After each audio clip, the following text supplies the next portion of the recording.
সেয়া মিস্ত্ৰীয়ে কাম কৰি আছিল। তাৰপিছত আৰু এতিয়া মই কি বনাইছোঁ আপোনালোকক দেখাম। এতিয়া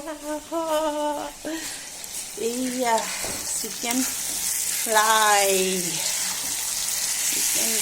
কৰিছোঁ। ইপিনে চাহ উতলি আছে মিস্ত্ৰীক দিবলৈ। আৰু এয়া কি কৰিছোঁ চাওকচোন। বুট আলু বাদাম পিঁয়াজৰ নল বুটে পিঁয়াজৰ নলে জলকীয়া বাদাম ভাজি কৰিছোঁ। এইটো হ'ল ঘৰতে লগা তৰৈ আৰু মাছ নেমু চেপি পেটৰ কাৰণে কি ভাল লাগে।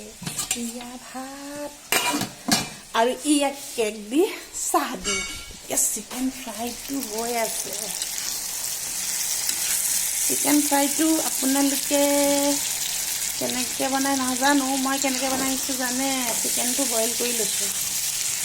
বইল কৰি লৈ তাৰপিছত একদম মছলা দি ভাজিছোঁ। মটৰ দিছোঁ, গাজৰ দিছোঁ। মটৰ গাজৰ পিঁয়াজৰ নল বিলাহী দি একদম মজাকৈ ভাজিছোঁ। তাৰপিছত একদম খাম কি মজাকৈ চাওকচোন যেনে হৈছে। তাৰপিছত মিট মছলা গৰম মছলা ধনিয়া গুড়ি চব দি দিছোঁ। তাৰপিছত খাই চাব আপোনালোকে কি মজা লাগে। গোন্ধটোৱে খাওঁ খাওঁ লাগে চাওকচোন। পিচ ডাঙৰ ডাঙৰ কৰি লৈছোঁ।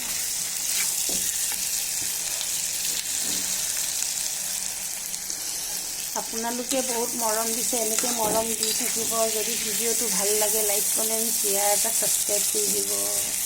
এয়া চাওক মই মিস্ত্ৰীক এতিয়া চাহ দিওঁগৈ, চাহে কেকে দিওঁগৈ। 4জন আহিছে মিস্ত্ৰী। এয়া চাওক চিকেন ফ্ৰাই হৈ গৈছে। খাই দেখুৱাবলৈও এতিয়া মানে সময় নাইকিয়া হৈ গৈছে। অলপ পিছত খাম।